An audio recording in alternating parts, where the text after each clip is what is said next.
Good evening dear aspirants. Ananta IAS അക്കാഡമിയുടെ daily news analysis സെഷനിലേക്ക് എല്ലാവരെയും സ്വാഗതം ചെയ്യുകയാണ്. നമുക്ക് സമയം കളയാതെ തന്നെ ഫസ്റ്റ് ആർട്ടിക്കിളിലേക്ക് പോകാം. ഫസ്റ്റ് ആർട്ടിക്കിൾ ഇന്ത്യ ഫിലിപ്പീൻസ് റിലേഷനുമായിട്ട് ബന്ധപ്പെട്ട ഒരു ആർട്ടിക്കിളാണ്.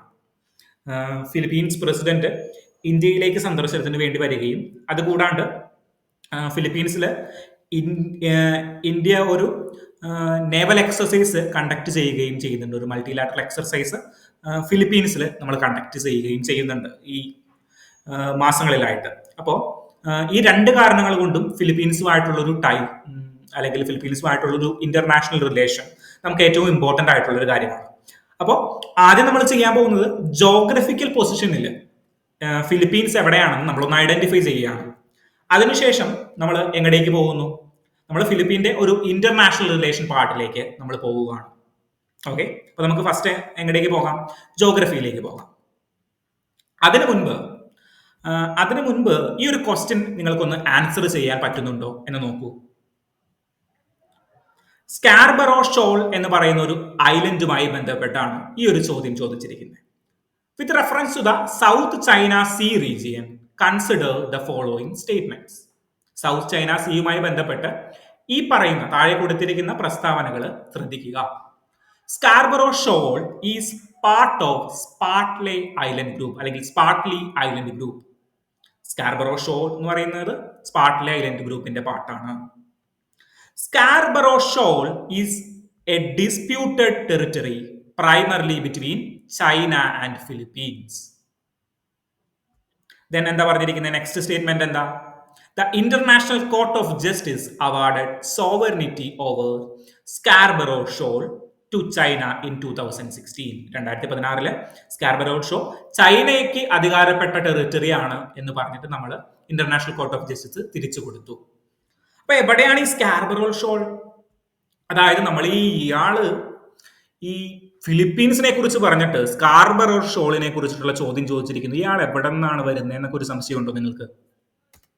അങ്ങനെ സംശയിക്കേണ്ട കാര്യമൊന്നുമില്ല. സ്കാർബറോ ഷോൾ എന്തുകൊണ്ടാണ് ഇവിടെ ഇമ്പോർട്ടന്റ് ആവുന്നതെന്ന് വെച്ച് കഴിഞ്ഞാൽ, ഞാൻ നേരത്തെ ഒരു മാരിടൈം മൾട്ടിലാറ്ററൽ എക്സസൈസ് നടക്കുന്നുണ്ടെന്ന് പറഞ്ഞല്ലോ. ആ എക്സസൈസ് നടക്കുന്നത് ഈ സ്കാർബറോ ഷോൾ എന്ന് പറയുന്ന ഏരിയയുടെ അടുത്താണ്. ഈ ഏരിയ എന്ന് പറഞ്ഞത് കുറച്ച് നാളുകളായിട്ട്, സ്കാർബറോ ഷോൾ എന്ന് പറയുന്നത് ഒരു ഐലൻഡ് ആണ്. ആ ഐലൻഡ് കുറച്ച് നാളുകളായിട്ട് ന്യൂസിൽ ഇമ്പോർട്ടന്റ് ആയിട്ട് വരുന്ന ഒരു ഐലൻഡ് ആണ്. അപ്പോൾ അതുമാത്രമല്ല, നമുക്ക് ഈ സൗത്ത് ചൈന സീനെ കുറിച്ചിട്ടും നമ്മളൊന്ന് ഡീറ്റെയിൽ ആയിട്ട് ഒന്ന് അനലൈസ് ചെയ്ത് പോകണം. എന്തിനെ കുറിച്ചിട്ട്? സൗത്ത് ചൈന സീനെ കുറിച്ചിട്ട്. അതിനു മുൻപ് നമ്മൾ ആദ്യം ചെയ്യുന്നത് ജോഗ്രഫിയിൽ, വേൾഡ് മാപ്പിൽ ഫിലിപ്പീൻസ് എവിടെയാണ് പൊസിഷൻ ചെയ്യുന്നത്, ദെൻ ഈ സൗത്ത് ചൈന സീ എവിടെയാണ്, ദെൻ സ്കാർബറോ ഷോൾ എന്ന് പറയുന്ന ഐലൻഡ് നമ്മൾ ഐഡന്റിഫൈ ചെയ്യാൻ പോവുകയാണ്. ഓക്കെ ആണോ? അപ്പൊ നമുക്ക് നേരെ ഫിലിപ്പീന്റെ മാപ്പിലേക്ക് പോകാം. അതായത് ഫിലിപ്പീനെ നിങ്ങളൊന്ന് ഐഡന്റിഫൈ ചെയ്തേ. പസഫിക് ഓഷ്യനില് പെർട്ടിക്കുലർലി എവിടെ വരുന്നതാണ്? ചൈനയുടെ അടുത്ത് കിടക്കുന്ന ഒരു കൺട്രിയാണ്. ചൈനയുടെ അടുത്ത് കിടക്കുന്ന കൺട്രിയാണ് ഫിലിപ്പീൻസ്. വിയറ്റ്നാം ഉണ്ട്, കംബോഡിയ ഉണ്ട്. ഇതിനിപ്പുറത്തേക്കാണ്, ഫിലിപ്പീന്റെ വെസ്റ്റ് സൈഡിലാണ് ഇന്ത്യയുള്ളത്. ഇന്ത്യ കുറച്ച് മാറിയാണ്, കുറച്ച് ദൂരത്തിലാണ് കിടക്കുന്നത്. തൊട്ടടുത്ത് ചൈനയുണ്ട്. അപ്പോൾ ചൈനയെ കുറിച്ചിട്ട് ഞാൻ കഴിഞ്ഞ ദിവസങ്ങളിലൊക്കെ പറഞ്ഞപ്പോൾ ഒരു കാര്യം പറഞ്ഞിട്ടുണ്ടായിരുന്നു. ചൈനയ്ക്ക് ഡയറക്റ്റ് വാട്ടറിലേക്ക് അല്ലെങ്കിൽ ഹൈ സീസിലേക്ക് ഡയറക്റ്റ് ആക്സസുകൾ കുറവാണ്. കാരണം എന്താണ്? അവിടെ ഒരുപാട് ഐലൻഡ് സമൂഹങ്ങളുണ്ട്. ഇത് ഒരു ഹിൻഡ്രൻസ് ആയിട്ട് നിലനിൽക്കുകയാണ്. പല രാജ്യത്തിന്റെയും പല ഐലൻഡ് കൂട്ടങ്ങളും ചൈനയുടെ ഡയറക്റ്റ് ആക്സസ് ഹൈസിയിലേക്കുള്ളതിനെ തടയുന്നുണ്ട്. ഹൈസിസിലേക്ക് ആക്സസ് ഇല്ല എന്നൊന്നുമല്ല, പോർട്ടുകൾ ഇല്ല എന്നൊന്നുമല്ല. പക്ഷേ ഇന്ത്യയെ പോലെ പെട്ടെന്നൊരു ആക്സസ് അല്ലെങ്കിൽ വെള്ളത്തിലേക്ക് പെട്ടെന്നൊരു ആക്സസ് ആർക്കില്ല? ചൈനയ്ക്ക് ഇല്ല. ചൈനയ്ക്ക് കുറവാണ്. ഓക്കെ, അപ്പൊ ചൈന എന്ത് ചെയ്തു എന്ന് വെച്ച് കഴിഞ്ഞാല്, ഈ ചൈനയുടെ സൗത്ത് കിടക്കുന്ന സീനെ, അതിനെയാണ് സൗത്ത് ചൈന സീ എന്ന് പറയുന്നല്ലോ. ചൈനയുടെ സൗത്ത് കിടക്കുന്ന സീനെ ഒരു 9 ഡാഷ് ലൈനുകൾ വരച്ചിട്ട് പറഞ്ഞു, ഇതിനുള്ളിൽ കിടക്കുന്ന ഐലൻഡുകളെല്ലാം ഞങ്ങളുടെ ഐലൻഡുകളാണ്. ഇനി നിങ്ങൾ വലിയ വർത്താനം, ഏത് കൺട്രീസും വലിയ വർത്താനത്തൊന്നും വരണ്ട. ഈ 9 ഡാഷ് ലൈനുകളിൽ ഉള്ളിൽ കിടക്കുന്ന എല്ലാ ഐലൻഡുകളും ഞങ്ങളുടെയാണ്. ഓക്കെ, അപ്പോ ഈ ഫിലിപ്പീൻസിന്റെ കുറെ ഐലൻഡുകൾ അവിടെ കിടക്കുന്നുണ്ട്. അല്ലാണ്ട് പല രാജ്യങ്ങളുടെയും പെർട്ടിക്കുലർ ഐലൻഡുകൾ, പല രാജ്യങ്ങൾക്കും അധികാരമുള്ള ഐലൻഡുകൾ ഇവിടെ കിടക്കുന്നുണ്ട്. സോ അതൊരു ഡിസ്പ്യൂട്ടഡ് ടെറിട്ടറീസ് ആയിട്ട് മാറി. അങ്ങനെ വരുന്ന 3 ഇമ്പോർട്ടന്റ് ഡിസ്പ്യൂട്ടഡ് ഐലൻഡുകളാണ് എന്ത്? സ്പാട്ട്ലെ ഐലൻഡ്. ഒന്നാമത്തെ എന്ന് പറഞ്ഞു കഴിഞ്ഞാൽ സ്പാട്ട്ലെ ഐലൻഡ്. അതെവിടെയാണ്? ഈ 9 ലൈനെ പറയുന്ന പേരെന്താണ്? 9 ഡാഷ് ലൈൻസ്. 9 ഡാഷ് ലൈനിന്റെ ഉള്ളിൽ വരുന്ന ഡിസ്പ്യൂട്ടഡ് ടെറിട്ടറീസിൽ ഒന്നാണ് ഈ സ്പാട്ട്ലെ ഐലൻഡ്. സ്പാട്ട്ലെ ഐലൻഡ് നോക്കിയേ, ഞാൻ ഇതൊന്ന് സൂം ചെയ്യാം. ഇതൊന്ന് നോക്കിയേ. സ്പാട്ട്ലെ ഐലൻഡ് എന്ന് പറയുമ്പോൾ സൗത്ത് ചൈന സീയുടെ ഏറ്റവും താഴെ കിടക്കുന്ന ഐലൻഡ് കൂട്ടങ്ങളെയാണ് ഈ സ്പാട്ട്ലെ ഐലൻഡുകൾ എന്ന് പറയുന്നത്. ഓക്കെ, ദെൻ ഇതിന് മുകളിൽ മറ്റൊരു ഐലൻഡ് കൂട്ടങ്ങളുണ്ട്. എവിടെയാണ്? ചൈനയോട് തൊട്ടടുത്ത് കിടക്കുന്ന ഐലൻഡ് കൂട്ടങ്ങൾ, പരാസൽ ഐലൻഡ്സ് എന്ന് പറയും. പരാസൽ ഐലൻഡ്സ്. ദെൻ നമ്മളുടെ വിഷയത്തിലേക്ക് വരുന്ന സ്കാർബറോ ഷോൾ എന്ന് പറയുന്ന ഐലൻഡ് എവിടെയാ കിടക്കുന്നത്? ഐലൻഡ് ഫിലിപ്പീനോട് ചേർന്നിട്ടാണ്. സ്പാട്ട്ലി ഐലൻഡിന് മുകളിലായിട്ട് കിടക്കുന്ന ഒരു ഐലൻഡാണ് സ്കാർബറോ ഷോൾ റീഫ് എന്ന് പറയും, അല്ലെങ്കിൽ Scarborough shawl atoll. Atoll island ആണ്, അതായത് ചുറ്റും കോറൽ റീഫുകളൊക്കെ വരാനായിട്ട് സാധ്യതയുള്ള അറ്റോൾസ് ആണ് അവിടെ ഉണ്ടാവുക. ഓക്കെ, സോ സ്പാട്ട്ലെ ഐലൻഡിന്റെ മുകളിലാണ് കിടക്കുന്നത്. ഇനി നമ്മളുടെ ക്വസ്റ്റിലേക്ക് ഒന്ന് തിരിച്ചു വന്നേ. Scarborough shoal is part of Spratly island group. Spratly island group നമ്മളിപ്പോ ഐഡന്റിഫൈ ചെയ്തു. അതിന്റെ പാർട്ടാണോ? അല്ല, അതൊരു ഇൻഡിപെൻഡന്റ് ഐലൻഡ് ആണ്. ദെൻ അപ്പോ സ്പാട്ട്ലെ ഐലൻഡ് നമ്മൾ ഐഡന്റിഫൈ ചെയ്തു, സ്കാർബറോ ഷോൾ നമ്മൾ ഐഡന്റിഫൈ ചെയ്തു. ഇനി അത് കൂടാണ്ട് ഒരു കാര്യം കൂടി നമ്മൾ ഐഡന്റിഫൈ ചെയ്തു, എന്താണ്? പാരാസൽ ഐലൻഡ്. അങ്ങനെ 3 കാര്യങ്ങൾ നമ്മളിപ്പോൾ അവിടെ നിന്ന് പഠിച്ചു. ആ ഒരു ജോഗ്രഫി മാപ്പിൽ നിന്നായിട്ട് 3 കാര്യങ്ങൾ നമ്മൾ പഠിച്ചു. ദെൻ എന്താണ് ഈ സ്കാർബറോ ഷോളിന്റെ പ്രശ്നം? അതായത് ഇത് 9 ഡാഷ് ലൈനിന്റെ ഉള്ളിൽ വരുന്ന ഒരു ഏരിയയാണ്. 9 ഡാഷ് ലൈനിന്റെ ഉള്ളിൽ വരുന്ന ഒരു ഏരിയയാണ് ഈ സ്കാർബറോ ഷോൾ എന്ന് പറഞ്ഞു കഴിഞ്ഞാൽ. പെർട്ടിക്കുലർലി ആര് ക്ലെയിം ചെയ്യും? ചൈന ക്ലെയിം ചെയ്യും. പക്ഷേ ഫിലിപ്പീൻസ് ഈ ഐലൻഡ് ക്ലെയിം ചെയ്യാൻ തുടങ്ങി. ഫിലിപ്പീൻസ് ഹിസ്റ്റോറിക്കലി ഫിലിപ്പീൻസിന്റെ ഒരു ഐലൻഡ് ആണ് എന്ന് പറഞ്ഞിട്ട് ക്ലെയിം ചെയ്യാൻ തുടങ്ങി. 2 രാജ്യങ്ങൾക്കിടയിൽ പ്രശ്നമുണ്ടായി. ആരുടെ അടുത്തേക്ക് പോയി? നമ്മളുടെ ഇന്റർനാഷണൽ കോർട്ട് ഓഫ് ജസ്റ്റിസിന്റെ അടുത്തേക്ക് പോയി. അങ്ങനെ ഇന്റർനാഷണൽ കോർട്ട് ഓഫ് ജസ്റ്റിസ് 2016 എന്ത് പുറപ്പെടുവിച്ചു? ഇത് ഫിലിപ്പീനിന്റെ ഐലൻഡ് ആണ് എന്ന് പറഞ്ഞിട്ട് അവിടെ ഉത്തരവ് പുറപ്പെടുവിക്കുകയുണ്ടായി. പക്ഷെ ചൈന അത് അംഗീകരിക്കാനായിട്ട് തയ്യാറായില്ല. വീണ്ടും പ്രശ്നങ്ങൾ വരുന്നു. അങ്ങനെ ഒരുപാട് പ്രശ്നങ്ങൾ ഈ ഐലൻഡ് സമൂഹത്തിനിടയിൽ ചൈനയ്ക്കുണ്ട്. ഇനി ക്വസ്റ്റിലേക്ക് തിരിച്ചു വന്നേ. Scarborough shoal is a disputed territory primarily between China and Philippines. ആ ഒരു സെന്റൻസ് ശരിയാണല്ലോ. ദെൻ എന്താണ് നെക്സ്റ്റ് സെന്റൻസ് വരുന്നത്? The International Court of Justice awarded sovereignty over Scarborough shoal to China. ചൈനയ്ക്കാണോ കൊടുത്തേ? അല്ല, ഫിലിപ്പീൻസിന് എന്ത് കൊടുത്തു? അധികാരം കൊടുത്തു. ആർക്ക് കൊടുത്തു? ഫിലിപ്പീൻസിന് അധികാരം കൊടുത്തു. ഓക്കെ ആണോ? സോ നമ്മൾ ജിയോഗ്രഫിയിൽ ഫിലിപ്പീൻസിനെ പൊസിഷൻ ചെയ്തു. എവിടെയാണ് ഫിലിപ്പീൻസ് എന്ന് പറയുമ്പോൾ നമ്മൾ ഇത് വേറൊരു മേഖലയിലേക്ക് ചിന്തിച്ചു പോകരുത്. ചൈനയുടെ താഴെയായിട്ട് കിടക്കുന്നു. അവിടെ ഒരു ഐലൻഡ് ഉണ്ട്. 3 ഐലൻഡ് കൂട്ടങ്ങൾ തമ്മിൽ പ്രശ്നങ്ങളുണ്ട്. ഒന്ന് Spratly island problem, then Paracel island problem. പരാസലാണ് ഏറ്റവും അടുത്ത് കിടക്കുന്ന ചൈനയായിട്ട്.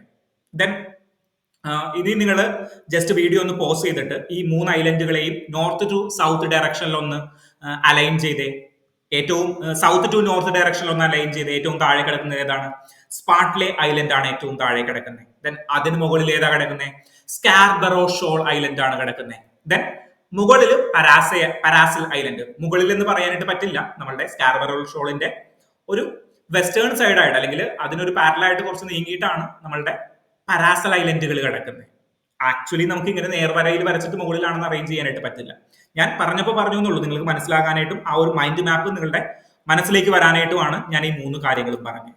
ഓക്കെ, അപ്പോൾ ജോഗ്രഫിക്കൽ പാർട്ട് സെറ്റ് ആയല്ലോ, എവിടെയാണെന്ന് മനസ്സിലായല്ലോ, സംശയങ്ങളൊന്നുമില്ലല്ലോ. ദെൻ ഇന്ത്യയുമായിട്ടുള്ള റിലേഷൻ. മോദിജി പറയാണ് സ്ട്രാറ്റജിക് പാർട്ണർഷിപ്പിലേക്കാണ് നമ്മൾ കടന്നിരിക്കുന്നത്. നമ്മൾ ഫിലിപ്പീൻസ് ആയിട്ട് സ്ട്രാറ്റജിക് പാർട്ണർഷിപ്പിലേക്ക് നമ്മളെ എലവേറ്റ് ചെയ്തു എന്നാണ് പറയുന്നത്. അപ്പോൾ ഫിലിപ്പീൻസിന്റെ ഒരു ഹിസ്റ്ററി എന്താണ്? ഫിലിപ്പീൻസിന്റെ ഹിസ്റ്ററി എന്ന് പറഞ്ഞു കഴിഞ്ഞാൽ 3 പ്രധാനപ്പെട്ട രാജ്യങ്ങൾ ഫിലിപ്പീൻസിനെ കോളനികളാക്കിയിട്ടുണ്ട് പുരാതന കാലം മുതൽ. ഒന്ന് സ്പാനിഷ് ആയിരുന്നു, ഒരു സ്പാനിഷ് കോളനി ആയിരുന്നു നമ്മളുടെ ഫിലിപ്പീൻസ് എന്ന് പറഞ്ഞു കഴിഞ്ഞാൽ. ദെൻ ഫിലിപ്പീൻസിൽ നിന്ന് എന്താണ് സ്പാനിഷിനെ ആര് കീഴടക്കി? അമേരിക്ക കീഴടക്കി കഴിഞ്ഞപ്പോൾ സ്പാനിഷ് കോളനി ഓട്ടോമാറ്റിക്കലി അമേരിക്കയുടെ അണ്ടറിലേക്ക് വന്നു. സ്പാനിഷ് കോളനി അമേരിക്കയുടെ അണ്ടറിലേക്ക് വന്നു. ദെൻ 2ാം ലോക മഹായുദ്ധമായി കഴിഞ്ഞപ്പോൾ ഈ ഫിലിപ്പീൻസ് ആര് കീഴടക്കി? നമ്മളുടെ ജപ്പാൻ കീഴടക്കി. ഓക്കെ, സോ അമേരിക്കയും ജപ്പാനും വൈരുദ്ധ്യ ചേരികളിലായിരുന്നു, 2 ചേരികളിലായിരുന്നു. അപ്പോ തൊട്ടടുത്ത് കിടക്കുന്ന അമേരിക്കയുടെ കോളനി ആയിട്ടുള്ള ഫിലിപ്പീൻസിനെ നമ്മളുടെ ജപ്പാൻ കീഴടക്കുകയാണ്. ദെൻ ജപ്പാൻ യുദ്ധത്തിൽ തോൽക്കുകയും ഓൺ ദ സ്പോട്ടിൽ അല്ലെങ്കിൽ 1946-47 കാലഘട്ടങ്ങളായപ്പോഴേക്കും ആർക്ക് സ്വാതന്ത്ര്യം കിട്ടി? നമ്മളുടെ ഫിലിപ്പീൻസിനെ സ്വാതന്ത്ര്യം കിട്ടുകയാണ്. സോ ഇന്ത്യയും ഫിലിപ്പീൻസൊക്കെ ഒരേ സമയം സ്വാതന്ത്ര്യം കിട്ടിയ കൺട്രികളിൽ ഒന്നായിരുന്നു. ഓക്കെ ആണോ? സോ ആ കാലഘട്ടം മുതലേ നമ്മളുടെ ഇന്റർനാഷണൽ റിലേഷൻസ് ആരുമായിട്ട് കീപ്പ് ചെയ്ത് പോകുന്നുണ്ട്? ഫിലിപ്പീൻസുമായിട്ട് കീപ്പ് ചെയ്ത് പോകുന്നുണ്ട്. നമ്മൾ 1952 ആയപ്പോഴേക്കും ട്രീറ്റി ഓഫ് ഫ്രണ്ട്ഷിപ്പ് സൈൻ ചെയ്യുകയാണ്. 1952 ആയപ്പോഴേക്കും ട്രീറ്റി ഓഫ് ഫ്രണ്ട്ഷിപ്പ് സൈൻ ചെയ്യുകയാണ്. ദെൻ ഡിപ്ലോമാറ്റിക് ടൈസ് റിലേഷൻസ് ഒക്കെ നമ്മൾ ഈ ഒരു കാലഘട്ടങ്ങളിൽ കീപ്പ് ചെയ്യുന്നുണ്ട്. ദെൻ നമ്മളുടെ ലുക്ക് ഈസ്റ്റ് പോളിസിയുമായി ബന്ധപ്പെട്ട് എന്താണത് ലുക്ക് ഈസ്റ്റ് പോളിസി? കഴിഞ്ഞ ദിവസം നമ്മൾ ഡീറ്റെയിൽ ആയിട്ട് പറഞ്ഞിട്ടുണ്ടായിരുന്നു. ലുക്ക് ഈസ്റ്റ് പോളിസി എവിടെയാണ്? നമ്മളുടെ കോൾഡ് വാർ ഇറക്ക് ശേഷം, ഓർക്കുന്നുണ്ടോ? കോൾഡ് വാർ ഇറക്ക് ശേഷം ലുക്ക് ഈസ്റ്റ് പോളിസിയുമായി ബന്ധപ്പെട്ട് നമ്മൾ എന്ത് ചെയ്തു? നമ്മൾ ഈ കൺട്രീസ് ഒക്കെ ആയിട്ട് നല്ല ബന്ധം കീപ്പ് ചെയ്തു. ദെൻ 2014 ശേഷം ആക്ട് ഈസ്റ്റ് പോളിസിയിലേക്ക് കടക്കുമ്പോഴും നമ്മൾ കൂടുതലായിട്ട് ഈ ബന്ധങ്ങൾ എന്ത് ചെയ്തു? ബന്ധങ്ങൾ വിപുലീകരിക്കാനായിട്ട് ശ്രമിച്ചു. ഓക്കെ, ദെൻ ഞാനൊരു ചോദ്യം ചോദിക്കട്ടെ. ഇന്ത്യക്കും UK-ക്കും ഇടയിൽ ഫ്രീ ട്രേഡ് എഗ്രിമെന്റ് ഉണ്ട് എന്ന് നിങ്ങൾക്കറിയാം. ഓക്കെ, ദെൻ ഇന്ത്യക്കും ഫിലിപ്പീൻസിനിടയിൽ ഫ്രീ ട്രേഡ് എഗ്രിമെന്റ് ഉണ്ടോ? പെർട്ടിക്കുലർലി ഉത്തരം ഇപ്പൊ തന്നെ പിടിച്ചു. രണ്ട് രാജ്യങ്ങൾക്കിടയിൽ ഒരു ഫ്രീ ട്രേഡ് എഗ്രിമെന്റ് ഇല്ല. പക്ഷേ ഇന്ത്യക്കും ASEAN, association of south east Asian കൺട്രീസിനുമായിട്ട് ഒരു ഫ്രീ ട്രേഡ് എഗ്രിമെന്റ് ഉണ്ട്. ASEAN കരാർ എന്ന് പറയും. നിങ്ങൾ ഈ അച്യുതാനന്ദൻ സർക്കാരിന്റെ കാലത്ത്, അതായത് 2008-2009 കാലഘട്ടങ്ങളിലാണ് ഈ ASEAN കരാർ നമ്മൾ ഒപ്പിടുന്നത്. അപ്പോ കേരളത്തിലെ കർഷകരുടെ റബ്ബറിന്റെ വില കുറയും എന്നൊക്കെ പറഞ്ഞിട്ട് അച്യുതാനന്ദൻ സർക്കാർ ഇതിനെതിരെ പ്രക്ഷോഭം നടത്തിയിട്ടുണ്ടായിരുന്നു 2008-2009 കാലഘട്ടങ്ങളിൽ. ASEAN കരാർ പുനർപരിശോധിക്കണം എന്ന് പറഞ്ഞ് പ്രധാനമന്ത്രിക്ക് അച്യുതാനന്ദൻ കത്തയച്ചു എന്നൊക്കെ പറഞ്ഞ അന്നത്തെ കാലഘട്ടങ്ങളിൽ വാർത്തയിലേക്ക് വരുന്ന ഒരു ന്യൂസ് ആയിരുന്നു ASEAN കരാർ പുനർപരിശോധിക്കണം. സോ ഈ ASEAN കരാറിൽ ആരുണ്ട്? ASEAN കരാർ എന്ന് പറഞ്ഞു കഴിഞ്ഞാൽ association of south east Asian Nations. So ഈ കരാറിൽ ഫിലിപ്പീൻസ് ഉണ്ട്. സോ ഫിലിപ്പീൻസ് ആയിട്ട് നമുക്ക് ട്രേഡ് റിലേറ്റഡ് ആയിട്ട് ബന്ധമുണ്ട്. ഓക്കെ ആണോ? സോ ട്രേഡ് റിലേറ്റഡ് ആയിട്ടുള്ള ബന്ധം പറഞ്ഞല്ലോ. ദെൻ എക്കോണമിക് റിലേഷൻസ് ഞാൻ പറഞ്ഞു, ഇങ്ങനെ കണക്ഷൻസ് ഉണ്ട്. നമ്മൾ ഇവിടെ നിന്ന് എന്തൊക്കെ മെഡിക്കൽ ടൂറിസം നമ്മൾ കൊടുക്കാറുണ്ട്, ഫാർമസ്യൂട്ടിക്കൽസ് നമ്മൾ കയറ്റി അയക്കാറുണ്ട്, അങ്ങനെ ഡിഫറെന്റ് കാര്യങ്ങൾ നമ്മൾ അങ്ങോട്ടേക്ക് കയറ്റി അയക്കാറുണ്ട്. ദെൻ രണ്ടാമത്തെ കാര്യം strategic relationship. Strategic relationship including defence relationship, majorly defence relationship. ഇന്ത്യക്ക് ഫിലിപ്പീൻസിന് ഏറ്റവും അടുത്ത് കിട്ടുന്ന ഏറ്റവും ബെസ്റ്റ് പാർട്ണർ ആരായിരുന്നു? ചൈനയായിരുന്നു. പക്ഷെ ചൈനയായിട്ട് ഇടഞ്ഞു നിൽക്കുകയാണ് ഫിലിപ്പീൻസ്. അപ്പോ നെക്സ്റ്റ് ഒരു ഓപ്പർച്യൂണിറ്റി എവിടെ നിന്നാണ് കൊടുക്കാൻ പറ്റുന്നത്? ഡെഫിനറ്റ്ലി ഇന്ത്യയിൽ നിന്നാണ്. സോ ഡിഫൻസ് റിലേഷനിൽ ഇന്ത്യ ആരെ സപ്പോർട്ട് ചെയ്യുന്നുണ്ട്? ഫിലിപ്പീൻസിനെ സപ്പോർട്ട് ചെയ്യുന്നുണ്ട്. ബ്രഹ്മോസ് പോലെയുള്ള മിസൈലുകളും ബാക്കിയുള്ള മിസൈലുകളും ഇന്ത്യ ഫിലിപ്പീൻസിലേക്ക് വിൽക്കാനായിട്ട് ആലോചിക്കുന്നുണ്ട്. എങ്ങടേക്ക് ആലോചിക്കുന്നുണ്ട്? ഇന്ത്യ ഫിലിപ്പീൻസിലേക്ക് വിൽക്കാനായിട്ട് ആലോചിക്കുന്നുണ്ട്. ദെൻ വേറെ എന്താണ് നമുക്ക് ഇവിടെ പറയാനായിട്ടുള്ളത്? സോ ഇതൊക്കെയാണ് നമ്മളുടെ ഡിഫൻസ് കോർപ്പറേഷനുകളിൽ നമ്മൾ വരുന്നത്. ദെൻ എക്സ്പോർട്ടിനെ കുറിച്ചിട്ട് ഞാൻ പറഞ്ഞിട്ടുണ്ടായിരുന്നു. ഫാർമസ്യൂട്ടിക്കൽസ് ആണ് നമ്മൾ കൂടുതലായിട്ട് എക്സ്പോർട്ട് ചെയ്യുന്നത്. ഫിലിപ്പീൻസിൽ നിന്ന് നമ്മൾ ചെറിയ കാര്യങ്ങൾ എക്സ്പോർട്ട് ചെയ്യുന്നുണ്ട്. പക്ഷേ അത്ര വലിയ ഒരു ട്രേഡ് ഡെഫിസിറ്റോ അങ്ങനെ കാര്യങ്ങളൊന്നും ഇന്ത്യയും ഫിലിപ്പീൻസുമായിട്ട് ഇന്ത്യക്ക് ഇല്ല. Okay, then engineering goods, coppers, electricity machineries. കാരണം സെമി കണ്ടക്ടേഴ്സ് അടക്കമുള്ള കാര്യങ്ങൾ കയറ്റി അയക്കാൻ കാരണം എന്താണ്? ചൈനയായിട്ട് പ്രശ്നത്തിലാണ് നിൽക്കുന്നത്. സോ ചൈനയിൽ നിന്ന് ഇമ്പോർട്ട് ഉണ്ടാവും, പക്ഷെ ഒരു ഹ്യൂജ് പാർട്ട് എവിടെ നിന്നാണ് പോകുന്നത്? ഇന്ത്യയിൽ നിന്നാണ്. ഓക്കെ, ദെൻ ASEANന്റെ പാർട്ടാണ്. ASEANന്റെ പാർട്ടായിട്ടാണ് ആര് വരുന്നത്? ഫിലിപ്പീൻസ് ആയിട്ട് നമ്മളുടെ കച്ചവടങ്ങളും കാര്യങ്ങളും നടക്കുന്നത്. ഫാർമസ്യൂട്ടിക്കൽ ആണ് അവരുടെ ഏറ്റവും ഇമ്പോർട്ടന്റ് ആയിട്ടുള്ള ഒരു കാര്യങ്ങളിൽ പെടുന്നത്. ഓക്കെ, ദെൻ ഹ്യൂമനിറ്റേറിയൻ റിലേഷൻഷിപ്പ് ആയിട്ട്, അതായത് അവിടുത്തെ ഞാൻ പറഞ്ഞു നെറ്റ് സെക്യൂരിറ്റി പ്രൊവൈഡർ, മാരിടൈം സെക്യൂരിറ്റിയിൽ നെറ്റ് സെക്യൂരിറ്റി പ്രൊവൈഡർ ആവാനായിട്ട് ഇന്ത്യ ആഗ്രഹിക്കുന്നുണ്ട്. സോ എന്തെങ്കിലും പ്രശ്നങ്ങളൊക്കെ പറ്റിക്കഴിഞ്ഞാൽ ഉടനെ ഇന്ത്യ പോയി ഇടപെടും. സോ ഇന്ത്യക്ക് ഫിലിപ്പീൻസിന് അപ്രോച്ച് ചെയ്യാൻ പറ്റുന്ന ഒരു ബെസ്റ്റ് പാർട്ണറുകളിൽ ഒരാളാണ് ഇന്ത്യ എന്ന് പറയുന്നത്, ചൈനയായിട്ട് പ്രശ്നങ്ങൾ ഇരിക്കുന്നിടത്തോളം കാലം. ഓക്കെ, സോ ഇതാണ് നമ്മളുടെ ഇന്ത്യയും ഫിലിപ്പീൻസും ആയിട്ടുള്ള ബൈലാറ്ററൽ റിലേഷനിൽ ഏറ്റവും കൂടുതൽ എന്ത് ചെയ്യാനായിട്ടുള്ളത്, ഡിസ്കസ് ചെയ്യാനായിട്ടുള്ളത്.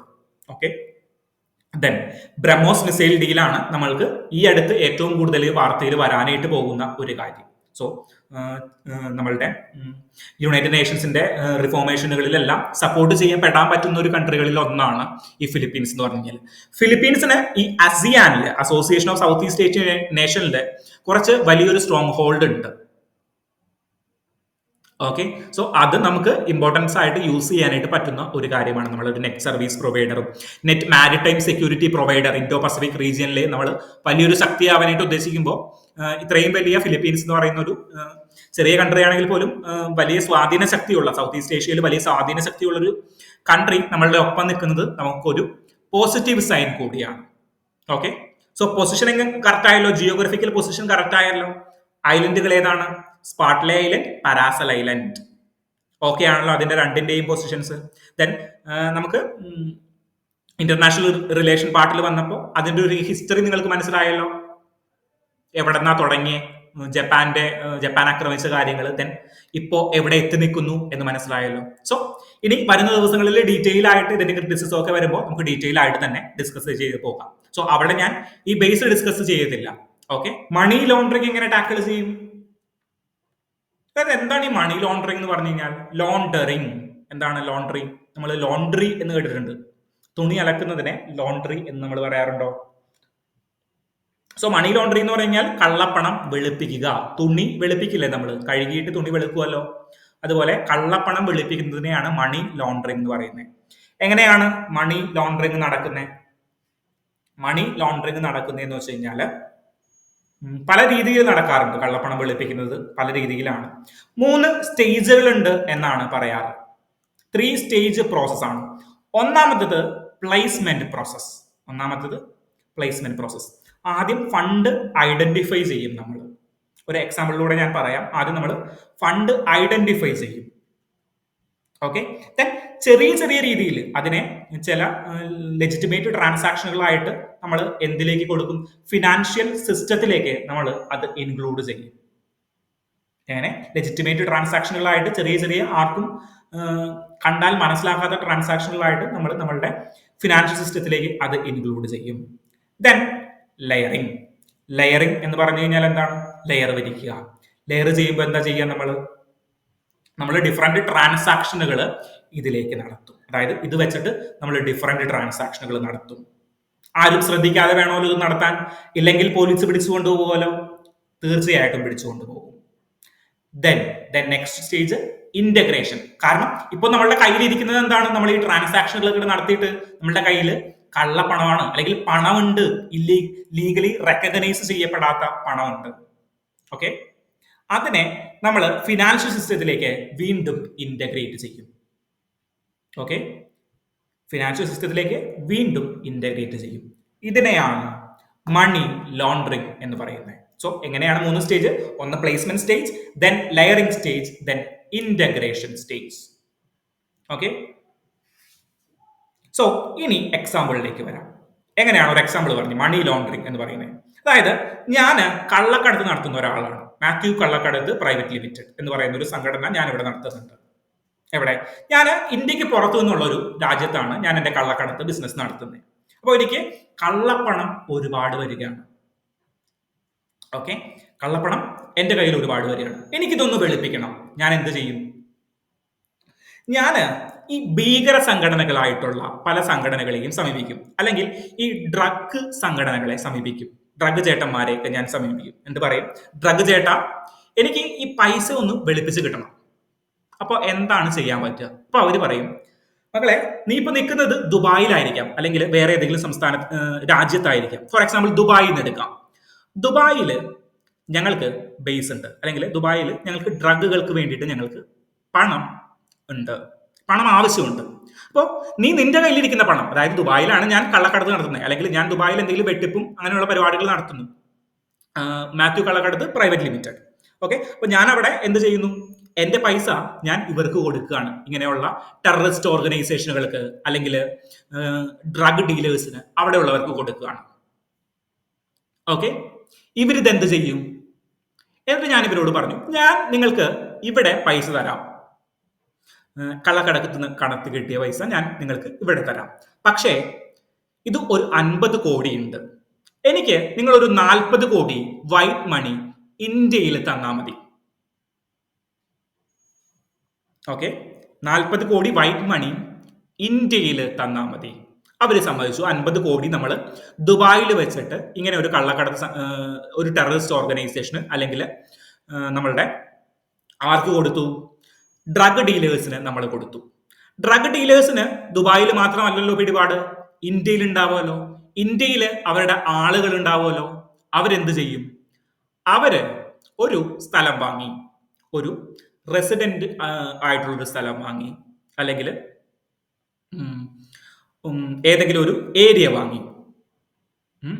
ഓക്കെ, എന്നിട്ട് എന്ത് ചെയ്തു? ഇത് എനിക്ക് വിറ്റു, അല്ലെങ്കിൽ എന്റെ സ്ഥലം അവര് വാങ്ങി.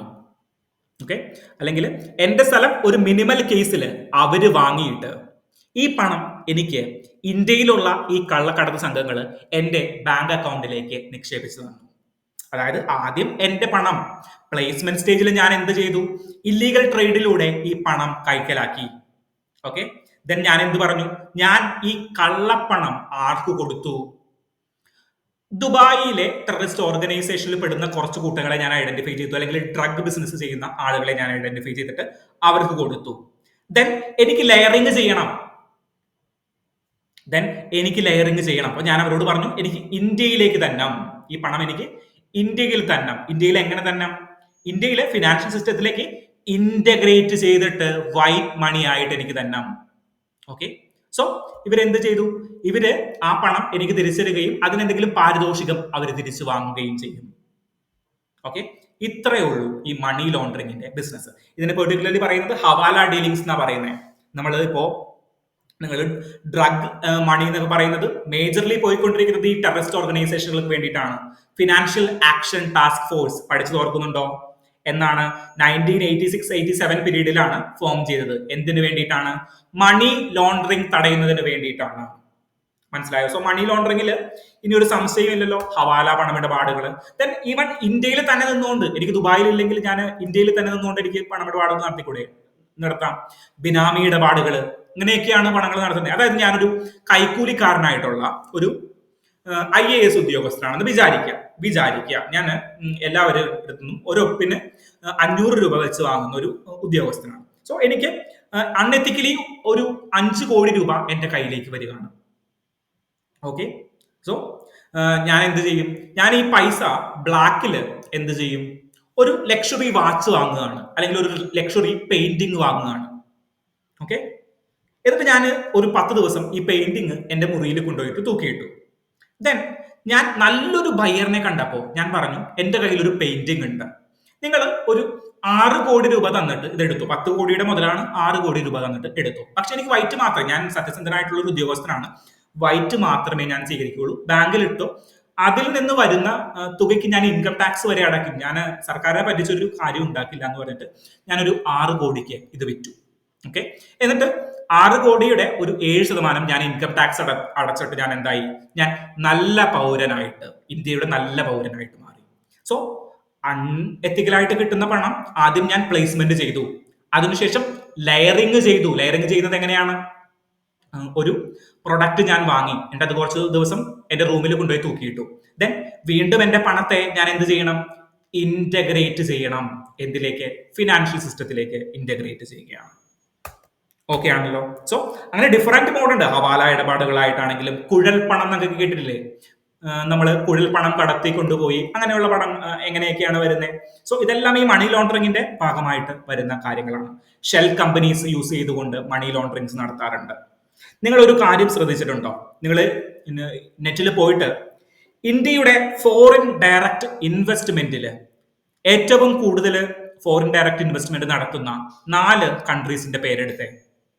Which are the foremost countries that foreign direct investment come to India? ഏതായിരിക്കും? വലിയൊരു രാജ്യത്തിന്റെ പേര് പറഞ്ഞേ. USA ഉണ്ടാവാം, ഫ്രാൻസ് ഉണ്ടാവാം. ഫ്രാൻസ് പെർട്ടിക്കുലർലി 4ാം സ്ഥാനത്തുണ്ടോ 5ാം സ്ഥാനത്തുണ്ടോ എന്ന് എനിക്കറിയില്ല. പെർട്ടിക്കുലർലി മേജർ ഷെയർസ്, യൂറോപ്പിലെ മേജർ ഷെയർസ് വരുന്നത് ഫ്രാൻസിന്റെ കയ്യിൽ നിന്നാണ്. ദെൻ UK ഉണ്ടാവാം. Then നിങ്ങൾക്ക് അവിടെ ഒരു പേര് കാണാം, മൗറീഷ്യസ് എന്ന് പറഞ്ഞൊരു പേര് കാണാം. എന്നിട്ട് ഗൂഗിൾ മാപ്പിൽ പോയിട്ട് മൗറീഷ്യസ് എന്ന് പറയുന്ന കൺട്രിയുടെ വലിപ്പം, അല്ലെങ്കിൽ മൗറീഷ്യസ് ഒന്ന് സെർച്ച് ചെയ്തിട്ട് മാപ്പിൽ നിങ്ങൾ മൗറീഷ്യസിനെ ഒന്ന് നോക്കിയേ. ലക്ഷദ്വീപിന്റെ വലിപ്പമുള്ള ഒരു കൺട്രിയാണ്. ലക്ഷദ്വീപിന്റെ വലിപ്പമുള്ള ഒരു ഐലൻഡ് കൺട്രിയാണ്.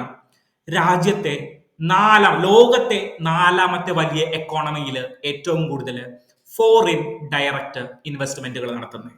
ഇതെങ്ങനെയാണ് ഈ മൗറീഷ്യസിന് ലോകത്തിലെ 4ാമത്തെ വലിയ എക്കോണമിയിൽ ഇത്രയും ഫോറിൻ ഡയറക്റ്റ് ഇൻവെസ്റ്റ്മെന്റുകൾ നടത്താനായിട്ട് പറ്റുന്നത്?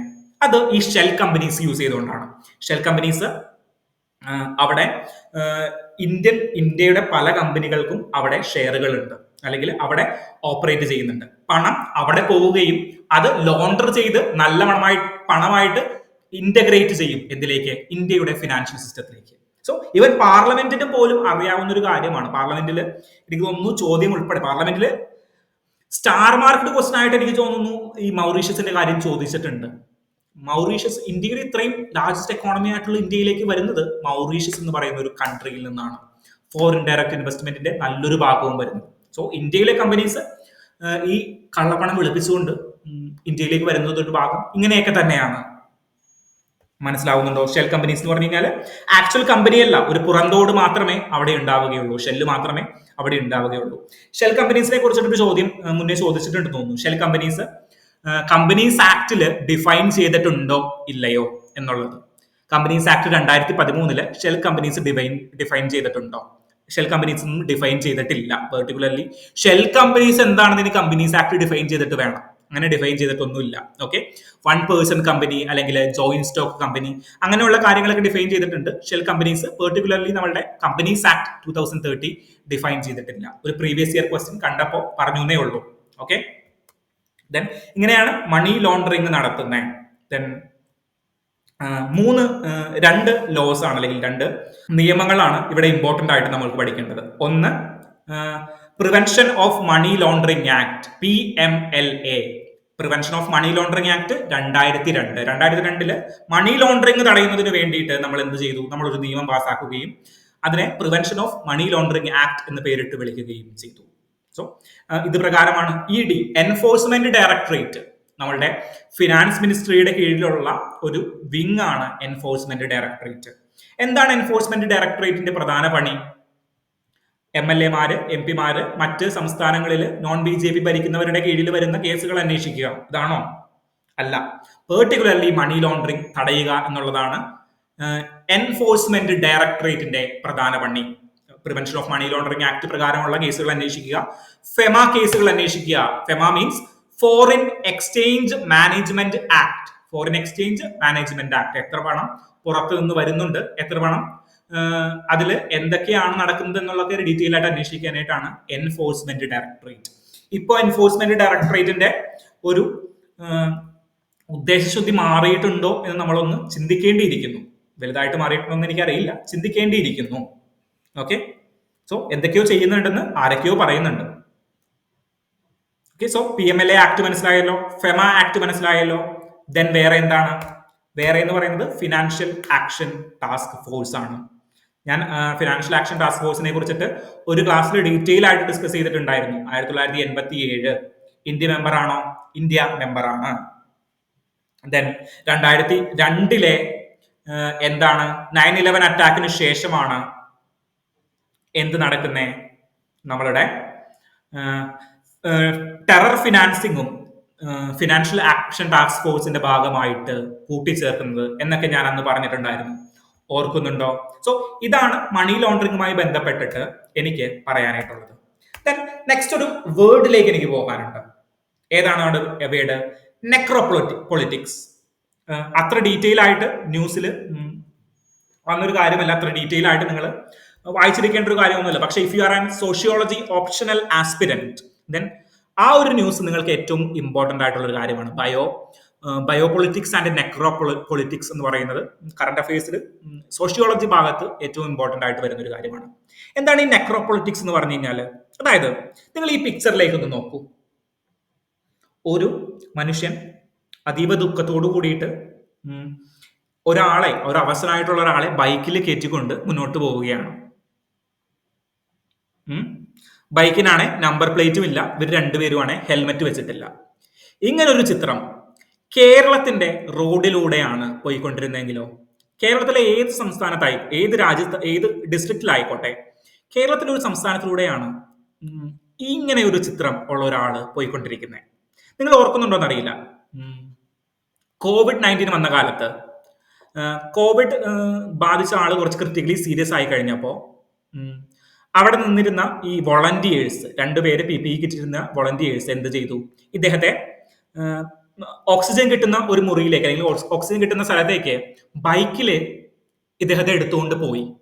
അന്ന് പ്രതിപക്ഷം അടക്കമുള്ള പാർട്ടികൾ ഒരുപാട് വിമർശനങ്ങൾ ഇതിനെതിരെ ഉന്നയിച്ചു. ബൈക്കിലാണോ കൊണ്ടുപോകുന്നത്, കേരളത്തിന്റെ ആരോഗ്യ സിസ്റ്റം നിലവിലില്ലേ എന്നൊക്കെ ചോദിച്ചിട്ട് ആക്രോശിച്ചു. സാധാരണ ജനങ്ങളും ചിന്തിച്ചു, ഒരു ആംബുലൻസിൽ കൊണ്ടുപോകാണ്ട് ഇവരെ ബൈക്കിൽ കയറ്റിക്കൊണ്ട് കൊണ്ടുപോവുകയാണ് എന്ന് പറഞ്ഞ് സർക്കാരിനെ നിശിതമായിട്ടൊക്കെ വിമർശിച്ചു. പക്ഷേ ഇങ്ങനെ ഒരു പിക്ചർ നമ്മൾ ഗസയിലാണ് കാണുന്നതെങ്കിൽ, ഗസയിലെ സ്ഥലത്താണ് കാണുന്നതെങ്കിൽ നമുക്ക് ആ ഒരു അരിശം വരുന്നില്ല. അതെന്താ, നമ്മൾ അതൊരു നോർമലൈസ് ആയിട്ടുള്ള ഒരു കാര്യമായി നമ്മൾ പരിഗണിച്ചുകൊണ്ടാണോ? ഗസയിലാണ് ഇങ്ങനെ ഒരു സംഭവം സംഭവിക്കുന്നതെങ്കിൽ നമുക്ക് അരിശം വരുന്നില്ല. പക്ഷെ കേരളത്തിലാണെങ്കിൽ നമുക്ക് അരിശം വരുന്നു. എന്തോ സംഭവിക്കാൻ പാടില്ലാത്തൊരു കാര്യം സംഭവിക്കുന്ന പോലെ. സോ ഈ നെക്രോപൊളിറ്റിക്സ് എന്ന് പറഞ്ഞു കഴിഞ്ഞാൽ ആര് ജീവിക്കണം, ആര് മരിക്കണം എന്നുള്ളത് സ്റ്റേറ്റ് തീരുമാനിക്കുന്ന ഒരു അവസ്ഥയെയാണ് നെക്രോപൊളിറ്റിക്സ് എന്ന് വിളിക്കുന്നത്. ഓക്കെ, ഈ ഒരു സിദ്ധാന്തം വരുന്നത് ബയോപൊളിറ്റിക്സ് എന്ന് പറയുന്ന ഒരു സിദ്ധാന്തത്തിന്റെ എക്സ്റ്റൻഷൻ ആയിട്ടാണ്. ബയോപൊളിറ്റിക്സ് എന്ന് പറഞ്ഞു കഴിഞ്ഞാൽ ആര് ജീവിക്കണം എന്ന് സ്റ്റേറ്റ് തീരുമാനിക്കും എന്നുള്ളതിന്റെ അടിസ്ഥാനത്തിലാണ്. അതായത് സ്റ്റേറ്റ് വാക്സിനേഷനുകൾ നടത്തുന്നു. സ്റ്റേറ്റ് എന്ത് നടത്തുന്നു? സ്റ്റേറ്റ് വാക്സിനേഷനുകൾ നടത്തുന്നു. ദെൻ ആളുകളെ ജീവിപ്പിക്കാനായിട്ട് സ്റ്റേറ്റിന് ഉത്തരവാദിത്വമുണ്ട് എന്ന് പറയുന്നതിലാണ് ഈ ബയോപൊളിറ്റിക്സ് എന്ന് പറയുന്ന ഒരു ആശയം വരുന്നത്. ഓക്കെ, സ്റ്റേറ്റിന് ഉത്തരവാദിത്വമുണ്ട്. സ്റ്റേറ്റ് പണ്ട് എങ്ങനെയാ സ്റ്റേറ്റ് ചെയ്തുകൊണ്ടിരുന്നത്? സ്റ്റേറ്റിൽ ഒരു കുറ്റക്കാരൻ വന്നു, സ്റ്റേറ്റിൽ മോഷണം നടത്തിയ ഒരു കുറ്റക്കാരൻ വന്നു, എന്ത് ചെയ്യും? സ്റ്റേറ്റ് മോഷണം വെട്ടിയ ആളുടെ കൈ വെട്ടും അല്ലെങ്കിൽ തല വെട്ടും. പക്ഷെ സ്റ്റേറ്റ് ഇപ്പൊ എന്താ ചെയ്യുക? സ്റ്റേറ്റ് ഇപ്പോ അദ്ദേഹത്തെ തടവിൽ പാർപ്പിക്കുകയും അദ്ദേഹത്തിന് മനപരിവർത്തനം വരുത്താനായിട്ട് ശ്രമിക്കുകയും ചെയ്യുന്നു. ദെൻ വാക്സിനേഷൻ വരുത്തുകയാണ്, വാക്സിനേഷൻ നടത്തുന്നു. ദെൻ വേറെ എന്തൊക്കെ നടത്തുന്നു? ആളുകളുടെ ജീവനും സ്വത്തിനും സംരക്ഷണം നൽകാനായിട്ട് വെൽഫെയർ സ്കീമുകൾ അടക്കമുള്ള കാര്യങ്ങൾ ആര് ചെയ്യുന്നു? സ്റ്റേറ്റ് ചെയ്യുന്നു. സോ സ്റ്റേറ്റ് വെൽഫെയറിസത്തിലേക്ക് പോവുകയാണ്. പക്ഷേ ചില സോഷ്യോളജിസ്റ്റും ചില തിയറിസ്റ്റും എന്ത് ചിന്തിച്ചു? ഇത്രയൊക്കെ സ്റ്റേറ്റ് ആളുകൾക്ക് വേണ്ടി ചെയ്തിട്ടും പലരും മരിക്കുന്നുണ്ട്, ഗസയിലെ അപകടങ്ങൾ സംഭവിക്കുന്നുണ്ട്. പലരും ഈ ബയോപൊളിറ്റിക്സ് കൊണ്ട് എല്ലാ പ്രശ്നങ്ങളും, മനുഷ്യന്റെ എല്ലാ പ്രശ്നങ്ങളും മാറ്റാനായിട്ട് പറ്റുന്നില്ല. പല പ്രശ്നങ്ങളും ഉടലെടുക്കുന്നു, പല ആത്മഹത്യകളും പല മരണങ്ങളും സംഭവിക്കുന്നുണ്ട്. അപ്പൊ ആ മരണങ്ങളൊന്നും കേൾക്കുമ്പോൾ, ഇപ്പൊ ഗസയിലെ മരണങ്ങൾ നമ്മൾ നോർമലൈസ് ചെയ്യപ്പെടുന്നുണ്ട്. സാധാരണ ആളുകളാണ് മരിക്കുന്നത്. സുഡാനില് പരസ്പരം ക്ലാഷ് ചെയ്യുമ്പോൾ നമുക്കിവിടെ വലിയ പ്രശ്നമൊന്നുമില്ല. സുഡാനിലെ ആളുകൾ എന്ത് ചെയ്യുന്നു? പരസ്പരം യുദ്ധത്തിൽ ഏർപ്പെടുകയാണ്. കോസ്റ്റാറിക്ക എന്ന് പറയുന്ന ഒരു കൺട്രി ഉണ്ട്. കോസ്റ്റാറിക്കയിലെ ആളുകൾ എന്ത് ചെയ്യുന്നു? പരസ്പരം അടിയുണ്ടാക്കുമ്പോൾ നമുക്ക് പ്രശ്നമൊന്നുമില്ല.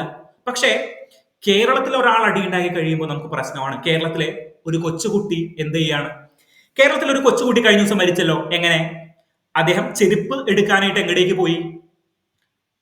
സ്കൂളിന്റെ മുകളിലത്തെ ഷീറ്റിലേക്ക് കയറുകയും ഷോക്കേറ്റ് മരിക്കുകയും ചെയ്തു. കേരളം കത്തിയോ? പക്ഷേ ഗസയിലേക്ക് നോക്കിയേ, ഗസയിൽ ഭക്ഷണം പോലും ഇല്ലാതെ എത്ര കുട്ടികൾ മരിക്കുന്നുണ്ട്. നമ്മളത് നോർമലൈസ് ചെയ്യുന്നേ, രണ്ടുപേരും കുട്ടികളല്ലേ. അപ്പോ നെക്രോപൊളിറ്റിക്സിന്റെ ഉപജ്ഞാതാവ് പറഞ്ഞു, സ്റ്റേറ്റ് ആര് മരിക്കണം, ആര് ജീവിക്കണം എന്നുള്ളത് സ്റ്റേറ്റിന്റെ ഡെസിഷൻ ആണ്. സ്റ്റേറ്റ് ചില കാര്യങ്ങൾ നോർമലൈസ് ചെയ്യുന്നുണ്ട്. അതിനെയാണ് നെക്രോപൊളിറ്റിക്സ് എന്ന് പറയുന്നത്. ഓക്കെ, സോ ഞാൻ ഒരു 2 വേർഡുകൾ ഇൻട്രൊഡ്യൂസ് ചെയ്യുന്നു, ബയോപൊളിറ്റിക്സ് ആൻഡ് നെക്രോപൊളിറ്റിക്സ്. ഓക്കെ, ദെൻ ഈ ഒരു ന്യൂസ്, സമയം അതിക്രമിച്ചു എന്ന് എനിക്കറിയാം, ഈ ഒരു ന്യൂസ് ഒന്ന് നോക്കി. India's presence amid a broken template of geopolitics. Open എഡിറ്റോറിയലിൽ വന്നൊരു കാര്യമാണ്. നമ്മൾ ഡീറ്റെയിൽ ആയിട്ട് ഇന്ത്യ US റിലേഷനെ കുറിച്ചിട്ട് പറഞ്ഞിട്ടുണ്ടായിരുന്നു, ഇന്ത്യ ചൈന റിലേഷനെ കുറിച്ചിട്ട് പറഞ്ഞിട്ടുണ്ടായിരുന്നു. ഓക്കെ, അപ്പോൾ അതുമായി ബന്ധപ്പെട്ട് വരുന്ന ഒരു ന്യൂസ് ആണ് ഇവിടെ കൊടുത്തിരിക്കുന്നത്. അതായത് അമേരിക്കയെയും നമ്മൾക്കിനി ഇത് ചെയ്യാനായിട്ട് പറ്റില്ല, എന്ത് ചെയ്യാനായിട്ട് പറ്റില്ല, റിലേ ചെയ്യാനായിട്ട് പറ്റില്ല. ദെൻ യുണൈറ്റഡ് നേഷൻ ആണെങ്കിൽ അൺസപ്പോർട്ടീവ് ആണ്. ദെൻ ചൈനയാണെങ്കിൽ കുറച്ചും കൂടി അഗ്രസീവ് ആണ്. ഈ 3 പേരുടെ ഇടയിലും ഇന്ത്യ എന്ത് ചെയ്യണം? പുതിയ നിയമങ്ങൾ, ജിയോ പൊളിറ്റിക്സിന് വേണ്ടിയിട്ട് പുതിയ നിയമങ്ങൾ രൂപീകരിക്കുന്ന വേണം എന്ന് പറയുന്ന ഒരു ആർട്ടിക്കിൾ ആണ് ഈ ഒരു India's presence amid a broken template of geopolitics എന്ന് പറയുന്നത്. ദെൻ നെക്സ്റ്റ് ഒരു ആർട്ടിക്കിൾ വന്നിരിക്കുന്നത് ഓപ്പൺ എഡിറ്റോറിയലിൽ വന്നിരിക്കുന്ന രസകരമായിട്ടുള്ള ഒരു ആർട്ടിക്കിൾ ആണ്. The technocratic calculus of India's welfare state. അതായത് ഇന്ത്യ ഒരു വെൽഫെയർ സ്റ്റേറ്റ് ആണെന്ന് എല്ലാവർക്കും അറിയാം. അതായത് വെൽഫെയർ സ്റ്റേറ്റ് എന്ന് പറഞ്ഞു കഴിഞ്ഞാൽ ഉദ്ദേശിക്കുന്നത് സാധാരണ ജനങ്ങൾക്ക് ആവശ്യമായിട്ടുള്ള കാര്യങ്ങൾ പ്രൊവൈഡ് ചെയ്യുക എന്നുള്ളതാണ് വെൽഫെയർ സ്റ്റേറ്റിന്റെ ഉദ്ദേശം. ആർമിയും യുദ്ധവും അവർ പണം പിരിക്കുകയും മാത്രമല്ല സാധാരണ ജനങ്ങൾക്ക് ആവശ്യമുള്ള കാര്യങ്ങൾ കൊടുക്കുന്നു. പക്ഷേ അത് ഒരു ടെക്നോക്രാറ്റിക് സ്റ്റേറ്റുകളിലേക്ക് പോകുന്നുണ്ടോ എന്നൊരു സംശയമാണ് ഇവിടെ പ്രകടിപ്പിക്കുന്നത്. ടെക്നോക്രാറ്റിക് സ്റ്റേറ്റ് എന്ന് പറഞ്ഞു കഴിഞ്ഞാൽ നമ്മുടെ വെൽഫെയർ സ്കീമുകളെല്ലാം നമ്മളിപ്പോ ബേസ് ചെയ്തിരിക്കുന്നത് എന്തിന്റെ ബേസിസിലാണ്? എഫിഷ്യൻസിയുടെ ബേസിസിലാണ്. ഓക്കെ, നമ്മൾ ബേസ് ചെയ്തിരിക്കുന്നത് എന്തിലാണ്? എഫിഷ്യൻസിയുടെ ബേസിസിലാണ്. പക്ഷേ അതൊരു പ്രോബ്ലം ക്രിയേറ്റ് ചെയ്യും. നമ്മൾ ഇന്നലെ പറഞ്ഞിട്ടുണ്ടായിരുന്നു എന്ത്? നമ്മൾ MG നരേഗ സ്കീമിനെ കുറിച്ച് പറഞ്ഞില്ലേ? അപ്പൊ ഞാൻ പറഞ്ഞു ഡിജിറ്റലൈസ് ചെയ്യുന്നു. എന്ത് ചെയ്യുന്നു? ഫോട്ടോ എടുത്ത് അയക്കാനായിട്ട് പറയുന്നു രാവിലെയും വൈകുന്നേരവും. ദെൻ എമൗണ്ട് ഡിജിറ്റലൈസ് ചെയ്യുന്നു. അത് എഫിഷ്യൻസി കൂട്ടുന്നുണ്ട് പല കാര്യങ്ങളിലും. ഓക്കെ, പക്ഷേ അത് സാധാരണ ജനങ്ങൾക്ക് ഒരു ഭാരമായിട്ട് മാറുന്നുണ്ടോ എന്നുള്ളതാണ് ഈ ഒരു ആർട്ടിക്കിളിൽ ഡിസ്കസ് ചെയ്യുന്നത്. സോ ടെക്നോക്രാറ്റിക് കാൽക്കുലസ് എന്ന് പറഞ്ഞു കഴിഞ്ഞാൽ നമ്മളൊരു വെൽഫെയറിസത്തിൽ നിന്ന് മാറി ടെക്നോളജിയെ അസൈൻ ചെയ്തുകൊണ്ട് അല്ലെങ്കിൽ ടെക്നോളജിയെ മാത്രം ആശ്രയിച്ചുകൊണ്ട് എന്ത് ചെയ്യുന്നു? അവിടെ ഡെമോക്രസി എന്ന് പറയുന്ന ഒരു കാര്യമില്ല, അല്ലെങ്കിൽ നീതി എന്ന് പറയുന്നത് കൃത്യമായിട്ട് കൊടുക്കുന്നില്ല. പകരം നിങ്ങൾക്ക് പേപ്പർ ഉണ്ടോ, വിച്ച് മീൻസ് ഇപ്പൊ ഇലക്ഷൻ കമ്മീഷൻ ചോദിക്കുന്നത് പോലെ നിങ്ങളുടെ കയ്യിൽ കൃത്യമായിട്ടുള്ള പേപ്പർ ഉണ്ടോ? ഉണ്ടെങ്കിൽ നിങ്ങൾ എന്താണ്? നിങ്ങൾ ഇലക്ഷന് വോട്ട് ചെയ്യാനായിട്ട് തയ്യാറാണ്. ഇല്ലെങ്കിൽ നിങ്ങൾ പുറത്തു പോവുക. നിങ്ങളുടെ കയ്യിൽ ബർത്ത് സർട്ടിഫിക്കറ്റ് ഇല്ല, അല്ലെങ്കിൽ നിങ്ങളുടെ കയ്യിൽ നിങ്ങളുടെ സിറ്റിസൺഷിപ്പ് തെളിയിക്കുന്ന സർട്ടിഫിക്കറ്റ് ഇല്ല എങ്കിൽ നിങ്ങൾ പുറത്തു പോവുക. ഇവിടെ ഒരു ഗംഭീരമായിട്ടുള്ള വാക്കുണ്ട്. Democracy depend on whose suffering is rendered visible and contestable, not merely computable. Okay, ഈ ഒരു ടോട്ടൽ ആർട്ടിക്കിളിന്റെ ഒരു എസൻസ് ഇവിടെയുണ്ട്. ദ ഡെമോക്രസി ഡിപ്പെൻഡ് ഓൺ ഇങ്ങനെയുള്ള വാക്കുകളൊക്കെ ഇത് റാൻസിയറിന്റെ ഒരു ക്രിറ്റിക് ഓൺ ഡെമോക്രസി എന്ന് പറയുന്ന ഡെമോക്രസിയുടെ ഒരു ക്രിറ്റിക് ആണ്. സോ ഇങ്ങനെയുള്ള വാക്കുകളൊക്കെ നിങ്ങൾ നോട്ട് ചെയ്ത് വെക്കുക. മെയിൻസ് ആൻസർ റൈറ്റിങ്ങുകളിലൊക്കെ ഇങ്ങനെയുള്ള വാക്കുകളൊക്കെ എഴുതി കഴിഞ്ഞാൽ, സജഷനിൽ ഇങ്ങനെയുള്ള വാക്കുകളൊക്കെ, ഇങ്ങനെ ഒരു സെന്റൻസ് ഒക്കെ എഴുതി കഴിഞ്ഞ് കഴിഞ്ഞാൽ നിങ്ങൾക്ക് എക്സ്ട്രാ മാർക്കുകൾ കിട്ടാനായിട്ടുള്ള സാധ്യതകളുണ്ട്. ഓക്കെ, അപ്പൊ നിങ്ങൾ ഈ വാക്കുകളൊന്ന് നോക്കി. Democracies depend on whose suffering is rendered visible and contestable, not merely computable. അതായത് എനിക്ക് ആധാർ കാർഡ് ഇല്ല, എനിക്ക് പാൻ കാർഡ് ഇല്ല. ഓക്കെ, ഞാൻ ദരിദ്രനായിട്ടുള്ള ഒരാളാണ്, എനിക്ക് വായിക്കാനായിട്ട് അറിയില്ല. ഓക്കെ, സോ എനിക്ക് ആധാർ കാർഡ് ഇല്ല, എനിക്ക് പാൻ കാർഡ് ഇല്ല, സോ എനിക്കൊരു ബാങ്ക് അക്കൗണ്ടും ഇല്ല എന്ന് വിചാരിക്കുക. ഞാൻ ദരിദ്രനായിട്ട് ഇന്ത്യയുടെ ഏറ്റവും ദരിദ്രനായിട്ടുള്ള ലംബൻ പ്രോലിറ്ററേറ്റ് വിഭാഗത്തിൽ പെടുന്ന ഒരാളാണ്. അപ്പോ ഞാനൊരു IAS ഓഫീസറായി, അല്ലെങ്കിൽ എന്റെ മുന്നിലേക്ക് ഒരു IAS ഓഫീസർ വരികയാണ്. എന്നിട്ട് പറയും, നിങ്ങൾക്ക് ഞാൻ എന്ത് തരാം? നിങ്ങൾക്ക് ഇന്ത്യയുടെ ഗവൺമെന്റ് പല വെൽഫെയർ സ്കീമുകളും കൊടുക്കുന്നുണ്ട്, അതിൽ നിങ്ങൾക്ക് പെൻഷൻ തരാം, കുഴപ്പമൊന്നുമില്ല. പക്ഷേ നിങ്ങളുടെ ആധാർ കാർഡ് എടുക്കൂ, നിങ്ങളുടെ ബാങ്ക് അക്കൗണ്ടിലെ ഇനി മുതൽ പെൻഷൻ വരാനായിട്ട് പാടുള്ളൂ. അപ്പൊ ഞാൻ പറഞ്ഞു, സാറേ എൻ്റെ കയ്യിൽ ആധാർ കാർഡ് ഇല്ല, എനിക്ക് ബാങ്ക് അക്കൗണ്ട് ഇല്ല, അങ്ങനെയാണെങ്കിൽ നിങ്ങൾക്ക് പെൻഷൻ ഇല്ല. അതിനെയാണ് ടെക്നോക്രാറ്റിക് റൂൾ എന്ന് പറയുന്നത്. നിങ്ങൾക്ക് അമെൻഡബിൾ ആയിട്ട് ഇവിടെ പറയുന്നുണ്ട്, നോട്ട് മിയർലി കമ്പ്യൂട്ടബിൾ ആയിട്ടുള്ള കാര്യങ്ങളിൽ മാത്രമല്ല, എന്താണ്, ഡെമോക്രാറ്റിക് ആയിട്ടുള്ള വാല്യൂസിലേക്ക് നമ്മൾ വളരണം. സോ ഇദ്ദേഹം ഈ നമ്മളുടെ വെൽഫെയർ സ്കീമിന്റെ എഫിഷ്യൻസി ഇംപ്രൂവ് ചെയ്യുന്ന കാര്യങ്ങളെ ക്രിറ്റിക്കലി തള്ളുകയൊന്നും അല്ല ചെയ്യുന്നത്. പക്ഷെ ഒരു ടെക്നോക്രാറ്റിക് റൂളിലേക്ക് ഇന്ത്യ പോകുന്നുണ്ടോ എന്നൊരു സംശയം മാത്രമാണ് ഈ ഒരു ഓപ്പൺ എഡിറ്റോറിയലിലൂടെ മുന്നോട്ട് വെച്ചിരിക്കുന്നത്. സോ ഒരു ചെറിയൊരു എഡിറ്റോറിയൽ ആയിരുന്നു. അത്ര ഗംഭീരമായിട്ട് ഇമ്പോർട്ടന്റ് ആണോ അല്ലയോ എന്ന് ചോദിച്ചു കഴിഞ്ഞ് കഴിഞ്ഞാൽ അത്ര ഇമ്പോർട്ടന്റ് അല്ല എന്ന് എനിക്ക് പറയാനായിട്ട് പറ്റുള്ളൂ. പക്ഷേ ഇതൊന്നും ഡിസ്കസ് ചെയ്യാതെ പോകുന്നത് ശരിയല്ല എന്നതുകൊണ്ട് മാത്രമാണ് ഞാൻ ഈ ഒരു ആർട്ടിക്കിൾ കൂടിയിട്ട് ഡിസ്കസ് ചെയ്തത്. ഓക്കെ ആണോ? അപ്പൊ നമുക്ക് അടുത്ത ദിവസം വീണ്ടും കാണാം.